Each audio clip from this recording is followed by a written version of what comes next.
In the beginning, God created the heavens and the earth. The earth was without form and void, and darkness was over the face of the deep. And the Spirit of God was hovering over the face of the waters. Man, there's just so much here. In the beginning, even the way this starts, this can be viewed as an independent clause or a dependent clause.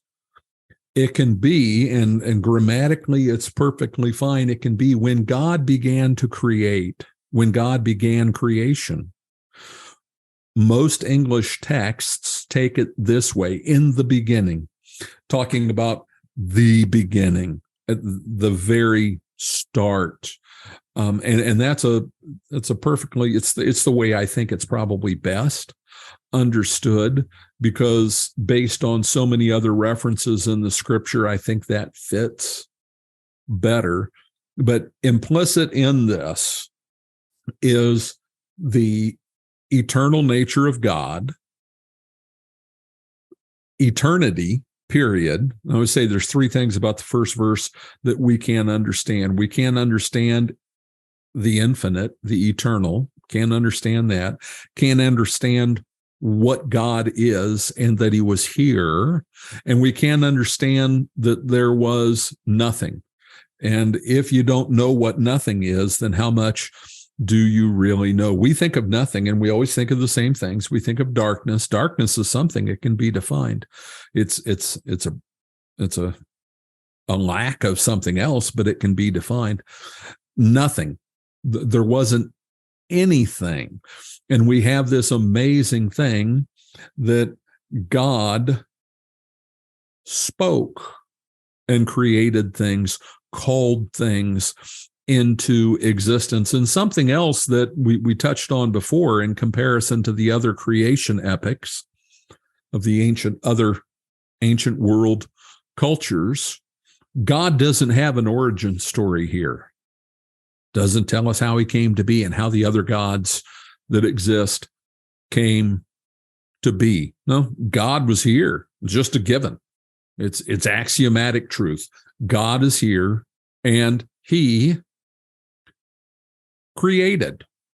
He did it all on his own, and he did it from nothing. The word for create that is here, and this is, we'll do a little Hebrew just for fun, just one verse. This is Bereshith bara Elohim eth hashamayim va'eth haaretz. That's in the beginning.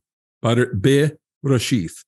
Bara, this word right here, bara, and remember in Hebrew it goes from right to left, which is funky and takes some getting used to, trust me.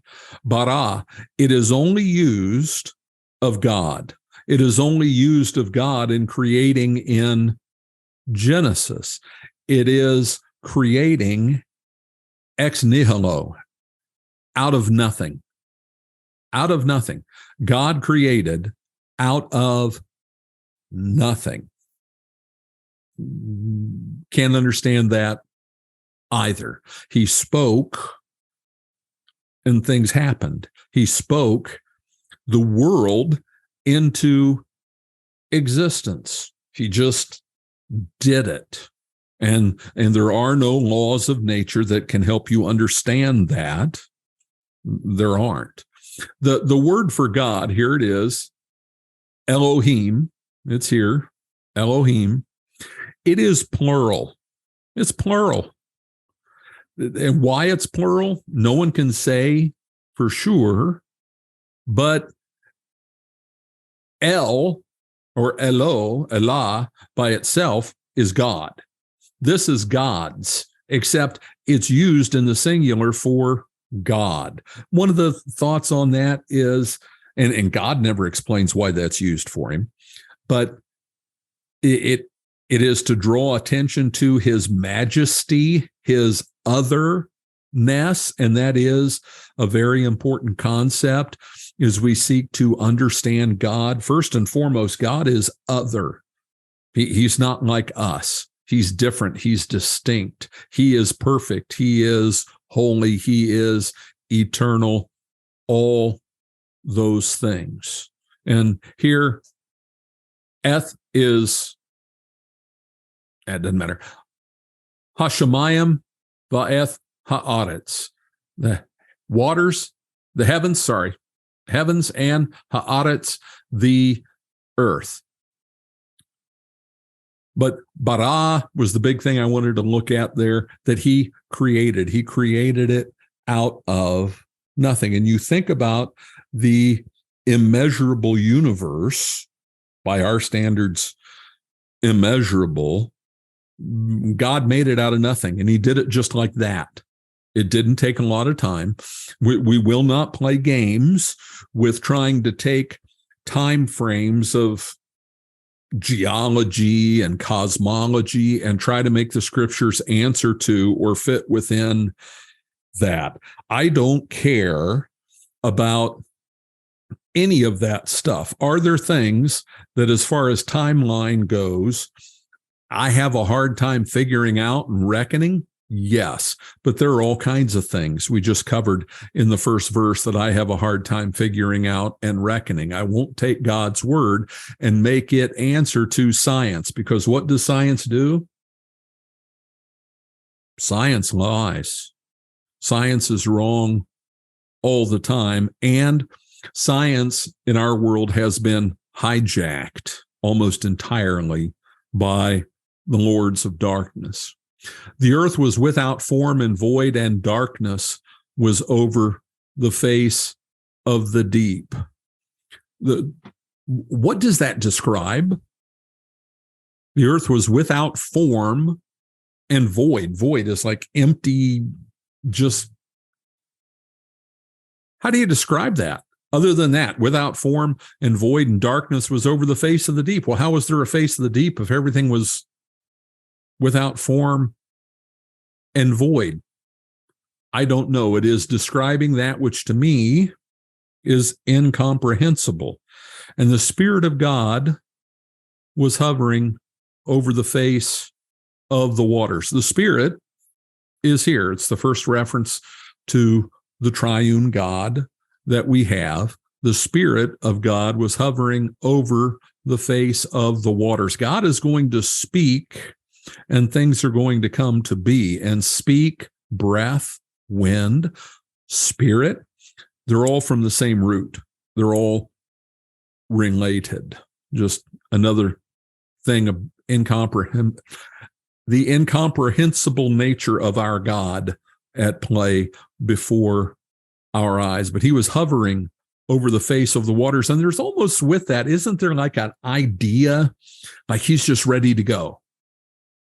It's ready to take off and do things here.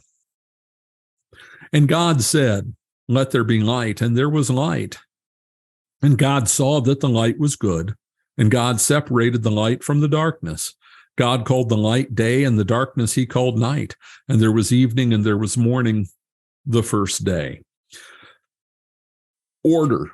God is creating order. But God says, and I always remember what this is, if you look at this in the Hebrew, let there be light is viyahi or. Viyahi or. I always used to flip a light switch, let there be light. Viyahi or. But when I flip a light switch, that's different than what God was doing. There was not light. And there's something very fascinating here in this verse. What isn't here? There's no source for the light. There's no source for the light. Before I started this broadcast, I turned on 3 different lights and I turned off another one so that I get the lighting right. So hopefully it looks better when it comes through. The light didn't have a source. And it doesn't say here that God was the source of the light. It says he spoke it into existence. Let there be. And there's something else here as we progress through. Notice how things change as far as how things are created. Bill Overn, who's the guy you guys have heard me talk about, he's the guy who invented the terms RAM and ROM. He was part of creating the first computer, the UNIVAC computer, and the Y2K problem with the 2 spots for the year, because they didn't have the space and they never thought somebody'd still be cobbling their code together 54 years later. he was brilliant. And I sat at Synod Convention one time at lunch, and he started talking about light and the nature of light. He talked for an hour. It was just fascinating. Yeah, I can't remember it, but it was just fascinating. Light is amazing. Science doesn't really understand what it is. They can't put it in a bucket where it fits. Light is amazing. And just as far as order and science, what can't there be without light? Life. Plants grow because of light. Animals are warmed because of light. Animals take the plant matter and convert it into energy through the process, all this stuff, on and on and on. You can't say this isn't scientific. First thing God creates is light. Nobody would understand that for thousands of years. Doesn't matter. It was always there. God put it here. And let there be light. And there was light. Kind of understated. Did you hear the trumpets? Did you hear the ta-da? No. God said it and it happened. Matter of fact, that is awesome all on its own. Awesome in understatement. And God saw that the light was good. Order is good. He just established the first part of order. He separated light from darkness. Order. Order is good. Satan seeks chaos. Order is good. Look at your house. Order, chaos. You're having company over. You're going to make dinner. Order's a really good thing. We've got food. It's here. We've got a plan for how we're going to prepare the food. The toys are all picked up and the house is clean. Order is good. Chaos is bad. God always seeks order. And you look into the satanic texts and the teachings, they present God as the bad guy who's all by the rules. Even in the Matrix, he's the bad guy who wants everything done by the rules and is never presented in the proper understanding. God separated the light from the darkness. God called the light day, and the darkness he called night, and there was evening and there was morning the first day. In the midst of doing all of this, God establishes the thing by which we exist, the calendar, our week. There's one day, there's evening, and there's morning. And I don't really understand if there is a specific reason for why God had the day start in the evening and end by what we would call, it went from evening to evening. But it's interesting. The calendar got hijacked. The calendar was a lunar calendar. That's the calendar that God set up. That's the calendar that humanity used forever. But the calendar got hijacked, and now all the months are named after whom? Let's say false gods. I don't think that's any small thing. And there was evening and there was morning the first day. And God said, we're on day 2. And God said, let there be an expanse in the midst of the waters, and let it separate the waters from the waters. And God made the expanse and separated the waters that were under the expanse from the waters that were above the expanse. And it was so. And God called the expanse heaven. And there was evening and there was morning the second day.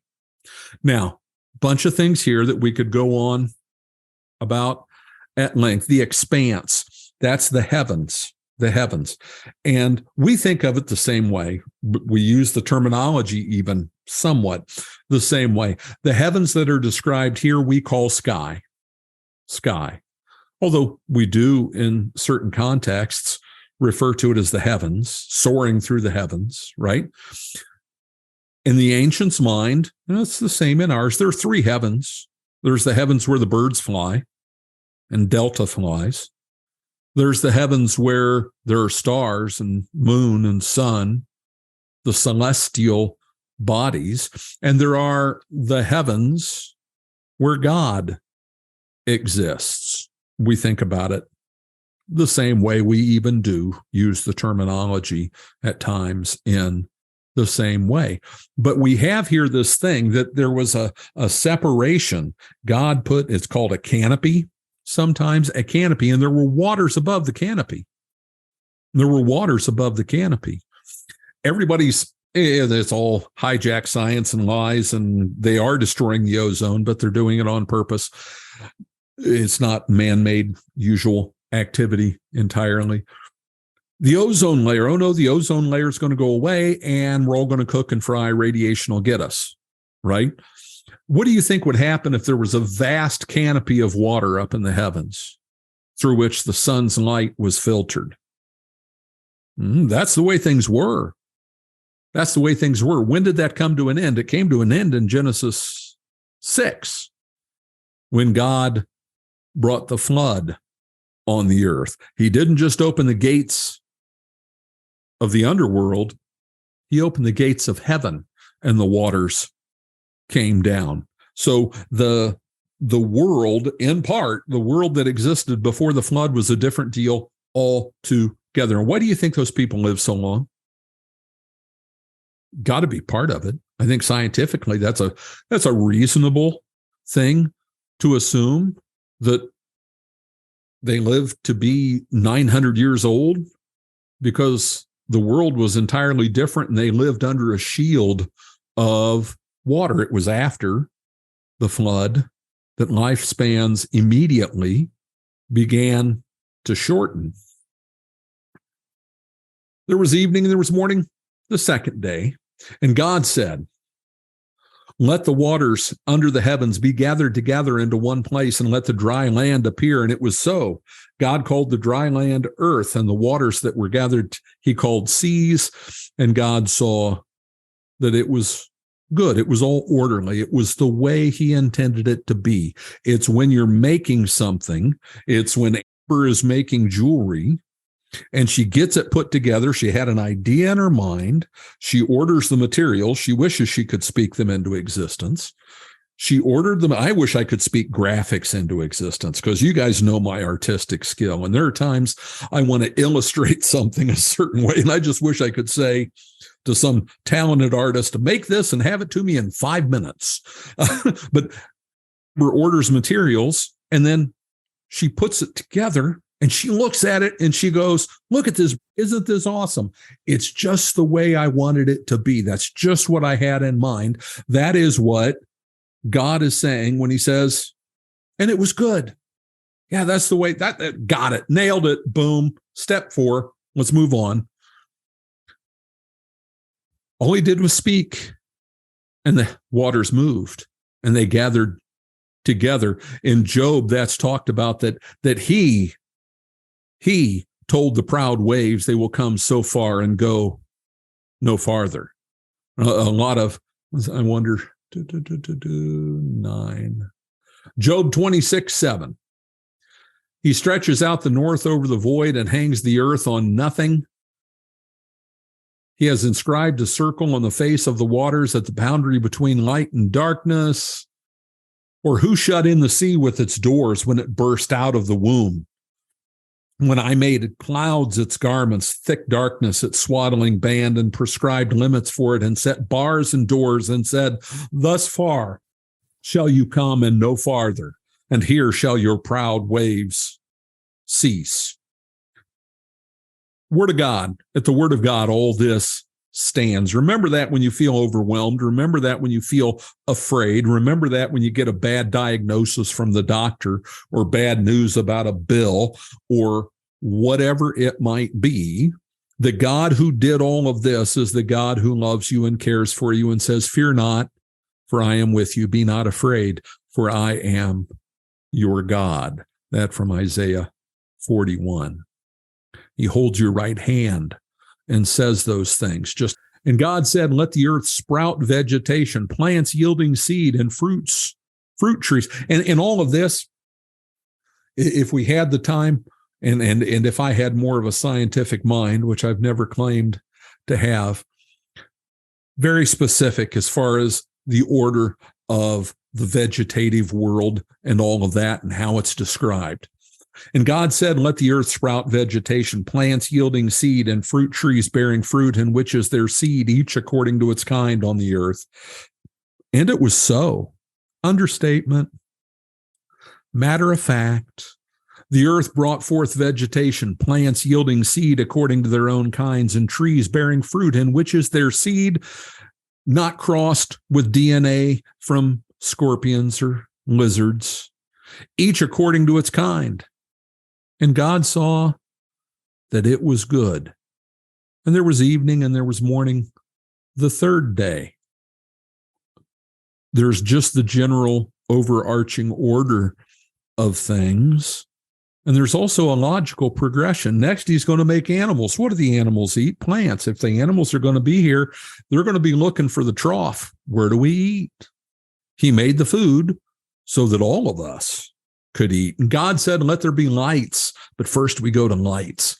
Let there be lights in the expanse of the heavens to separate the day from the night, and let them be for signs and seasons and for days and years. And let them be lights in the expanse of the heavens to give light upon the earth. And it was so. No fanfare. It just was so. And God made the two great lights, the greater light to rule the day and the lesser light to rule the night, and the stars. And God set them in the expanse of the heavens. Like he took it and said, here, you go here and you go there. The greater light to rule the night. And God set them in the expanse of the heavens to give light to the earth, to rule over the day and over the night, and to separate the light from the darkness. And God saw that it was good. And there was evening and there was morning, the fourth day. What is it named? You might even say, who isn't named? We're talking about I'm going to say it, and you're all going to do the same thing. You're all going to go, oh, man, how did I not see that? The sun and the moon. Where does it say sun or moon? Well, it doesn't say sun or moon. All the other deities who had to, in their creation epics, explain where God came from, the true God doesn't. He just is. They all believed that the sun was a god, that the moon was the female god, the consort or bride of the sun. God isn't even going to name them. He's going to say, I made them and I put them there. I put this one over there and I put this one over here. And I tell the one, you, on my behalf, not on your own authority, because you are no God. You rule the day, and you over there, you rule the night. And the order in which you do that, the cycle in which you operate, I define that.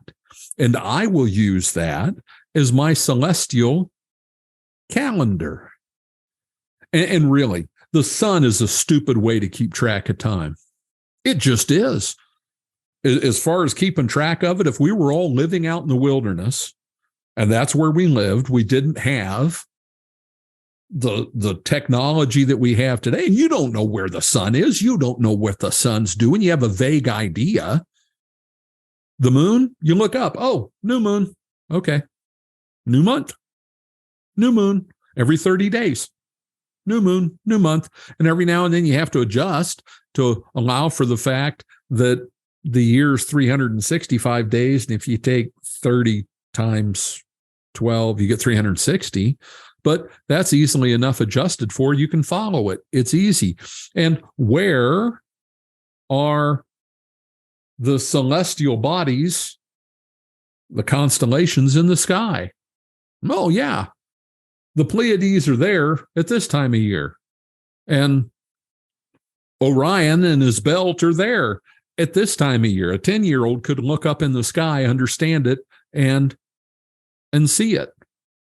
And when you get to, we're going to go there, right here in Revelation 12, the woman and the dragon. And if you go watch my video that looks like this right here, a great sign in heaven, Revelation 12:3. When the people in John's day heard this, No one had to tell them. Nobody had to do a 34-minute video telling them that this was about the heavenly bodies that were giving the indication that this was going on. And a great sign appeared in heaven. A woman clothed with the sun. Everybody knew who the woman was. That was the Virgin, Virgo, clothed with the sun and the moon under her feet. And on her head, a crown of 12 stars. She was pregnant and crying out. You take all of that, all of those signs and what was there, and even the dragon, they had a constellation for the dragon. They just designated things differently than we do. All of that could only happen on one day throughout the history of the universe, only on one day in one, whatever it was, 3-hour period. And it was September 11th of 3 BC by our calendar. September 11th, 3 BC. It's when the real Christmas went down, and it was marked in heavens. And how did those wise guys, the Magi of Matthew 2, how was it they came? They didn't get a memo. They didn't get a card. They didn't catch that the Christmas specials were on TV. No, they saw a star and they came to worship him. So those heavenly bodies were for marking signs and seasons. They serve God. They are not gods on their own. And the way things are stated in the scriptures, and we saw this in Exodus, if you recall, oftentimes it is understated polemic. Polemic means an attack, a pulling out the underpinnings of the nonsense believed by the other guys. Do you notice he didn't say that what they teach about the sun and the moon is all lies? Doesn't say it. He just sets the record straight. It's a big ball of light, and I put it in the sky, and it's pretty daggone amazing. And the more science advances correctly, and the more people learn, then the more in awe they ought to be of me that I put that thing up there. I spoke it into existence. Don't look at it and marvel at evolution or a big bang that created it. Understated, always understated. And there was evening and there was morning the fourth day. And God said, let the waters swarm with swarms of living creatures, and let birds fly above the earth across the expanse of the heavens. And so God created the great sea creatures and every living creature that moves, and with which the waters swarm according to their kinds. It's all clearly defined according to their kinds, and every winged bird according to its kind. And God saw that it was good, and there was no hybridization, none of that stuff. And God blessed them, saying, be fruitful and multiply and fill the waters and the seas, and let the birds multiply on the earth, really over the earth. And there was evening and there was morning the fifth day. We're to birds and we're to fish. And we'll talk about the sea creatures. We're to birds and we're to fish. And what is he still doing? How did he create them? Verse 20. And God said, let the water swarm with swarms of living creatures, and let birds fly. But he's still speaking it into existence. He's still speaking things into existence. That's significant. The great sea creatures. You know what the great sea creatures are? Behemoth. And why am I Leviathan? They were almost on a divine level in the ancients' minds. And what does God say? Poof, he made them. They're critters. I made them. They're all under me. The supremacy of God is set forth at every single step along the way. And God said, let the earth bring forth living creatures according to their kinds. What's he doing? He's speaking, and they come about. And when you look at the terms, if you go look in the Hebrew of all the terms that are used here for the animals, it's pretty much a delineation of all the different types of the animal kingdom. Although it is interesting. Here it says, let the water swarm. Yeah. And let the birds fly. It's like the air and the sky are and the water are bringing these things from them into existence, but God's doing it. Same thing here with the earth. It brings forth the critters. Let the earth bring forth living creatures according to their kinds, livestock and creeping things, and beasts of the earth according to their kinds. And it was so. Understatement. And God made the beasts of the earth according to their kinds. Beasts, it's like elephants, giraffes, rhinoceroses, ephalumps, and woozles, according to their kinds, and livestock, cows, horses, camels, donkeys, sheep, according to their kinds, and everything that creeps on the ground, ferrets, all those kind of things, according to its kind, and maybe bugs included in there, the creeping things on the ground, according to their kind. And just think, as we talk about this, the diversity of things that were in the mind of God that he just told the earth to bring forth. Now, all of that stands in contrast to what God does when he creates man. And then God said, and do you notice that it went from and God, now we get then God. And they do that, and I'm just trying to look and see, it's the same thing in the Hebrew. But in the English, they're trying to draw that this is different. And it is. It is. And it's also the last in the series. So, and here we're going to talk in general about the creation of man. We get a whole chapter on it next week in chapter 2. So we'll go into much greater detail. But, and I encourage you, as I always do, go back and read this when we're done. Go back and read it, listen to it, and let these things that I've said sink in. Go look at the notes that are out there that will be there mañana on the web page, because I haven't put that page out yet. Created it, but haven't published it. Actually, I've published it, but I haven't put it in the menu yet. So it's floating lonely, sad, and alone out in the ethosphere of the internet. Anyway, read through all that and then note how it's as plain as can be when you go through it in order that what he does with man is different. Then God said, let us make man in our image, after our likeness, and let them have dominion over the fish of the sea, and over the birds of the heavens, and over the livestock, and over all the earth, and over every creeping thing that creeps on the earth. You cannot get away from the fact that man is the crown of God's creation. He made all this stuff, and then at the end, he made a caretaker. He made someone special. He made someone who is in his image. We'll talk about that more. So God created man in his own image. In the image of God, he created him. Male and female, he created them. And it's going to go on and talk about how he blessed them. But you notice here it says, let us make man in our image. You probably learned triune God talking amongst themselves, and it is not. It is not. This is the divine counsel.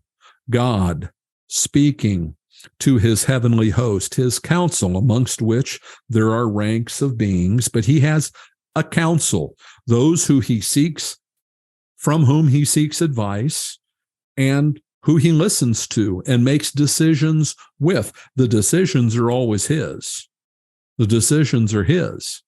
But he likes to cooperate. He likes to have input. He likes interaction. Why? Because he does. Because he does.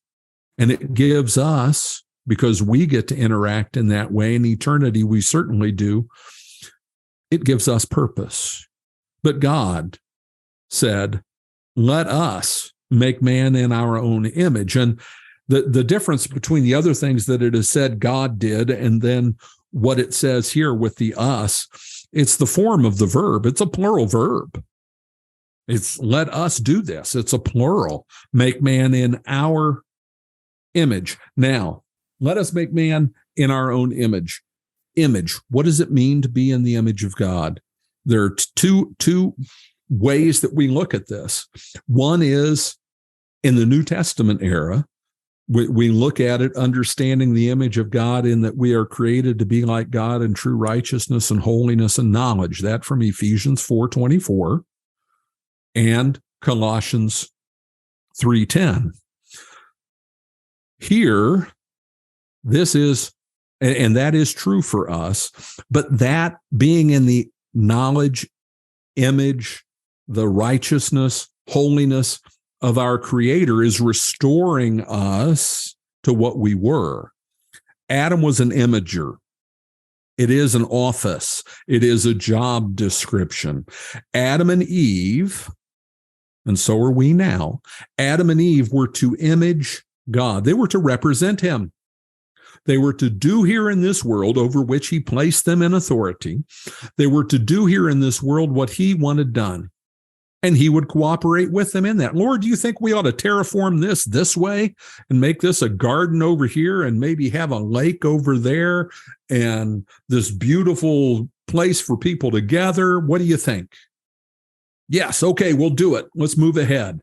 That is imaging God. We image him by representing him here and seeking to bring his kingdom to others. They are in heaven now, imaging God in the new heaven and the new earth, and we will join them there, and it will be like the imaging Adam was intended to do in Eden, because we are caught up in and carried ahead in that Edenic trajectory that takes us there. Part of that is being created in the new man in us in true night. Here, and we'll go to those. I think I popped them in this note. Nope, not there. Let's see. Thing about notes, you got to find the right one. Here we go.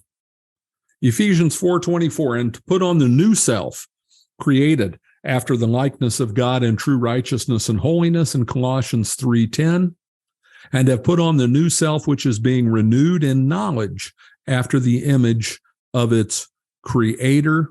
And here in 2 Corinthians 5:17, it says that we are a new creation. The old has passed away and the new has come, also that we might be again in God's image, representing him. And then here in verse 27, it sets it in this poetic way. And this is how, in their day, in this very early day, they made things very clear. It rhymes. And in Hebrew, things don't rhyme, but there's balance of thought. So God created man in his own image.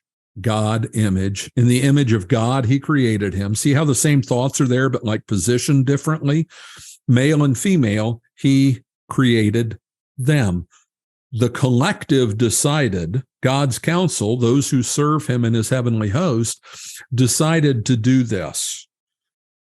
But the action is God's, because this is singular. God created man in his own image. It's his image.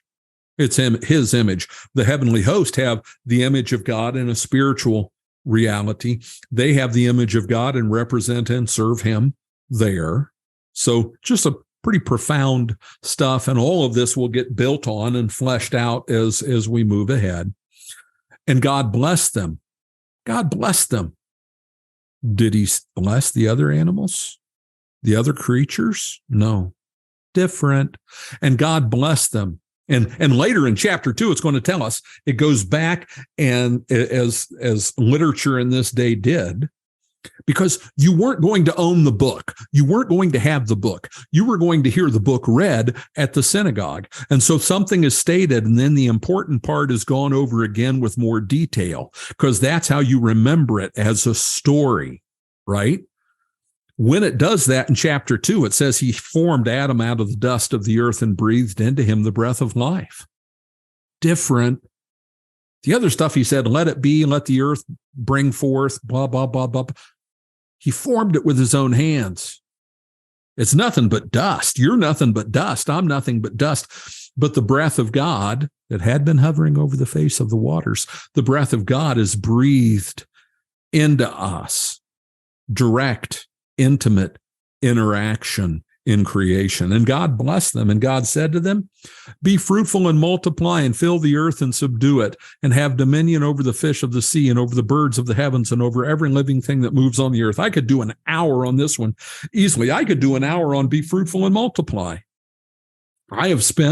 Deborah and I have spent 37 years with people looking at us like we've got lobsters crawling out our ears because we had 6 kids. Satan hates babies. This world hates babies. They make it hard to have babies. They make it impossible to afford to have babies. God says have kids. He doesn't say have kids when times are good. He doesn't say have kids when you've got lots of money. He just says have kids because we never had money. God took care of us. Be fruitful and multiply.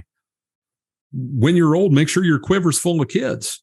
It's a blessing and a divine imperative, because God wants imagers. He wants more of them. He wants more of them to love, kind of like a grandpa. But it's also, they have a purpose to fill the earth and subdue it. We serve him and have dominion over the fish, over the birds of the heavens, and everything that moves on the earth. That is the correct order of things. We are not a higher order of ape. Now, you can talk about how screwed up things have become, and that's all true. But how science frames that is all, the pillars underneath it are all lies. And God said, behold, I have given you every plant yielding seed that is on the face of all the earth, and every tree with seed in its fruit, you shall have them for food, and to every beast of the earth, and to every bird of the heavens, and to everything that creeps on the earth, everything that has the breath of life, I have given you every green plant for food. Everybody was a vegan. All the animals were vegans. How that works, I don't know. It didn't get to stay that way very long. There was a cataclysmic shift in the reality, in the very fabric of reality and nature when Adam and Eve fell. But in the beginning, everybody was a vegan. Why? What wasn't there? What wasn't to be there? What wasn't going to be there that is here? Yeah. Sin, and with sin, death. And as soon as there was sin and there was death, first thing God does is makes Adam and Eve clothes out of the skins of animals. He was the first hunter. And they started to eat creatures. It's not the way things were intended to be. God didn't want death. And in the new heaven and the new earth, there will be no death. And it was so. And God saw everything that he had made. Now we're getting to the net sum total here. God saw everything that he had made, and behold, it was very good. It was very good. The whole collection of earrings, it's gorgeous. It's awesome. That's what God is doing. He is putting his stamp of approval on how he made things. And a lot of this you can say, and I'm not going to go down this trail too far, he's doing that for us. He knew it was going to be perfect. He knew what it was going to be. He knew exactly what he was going to do. This description is him telling us it's just the way I wanted it. Exactly. Spot on. Boom. Perfect. And there was evening and there was morning, the 6th day.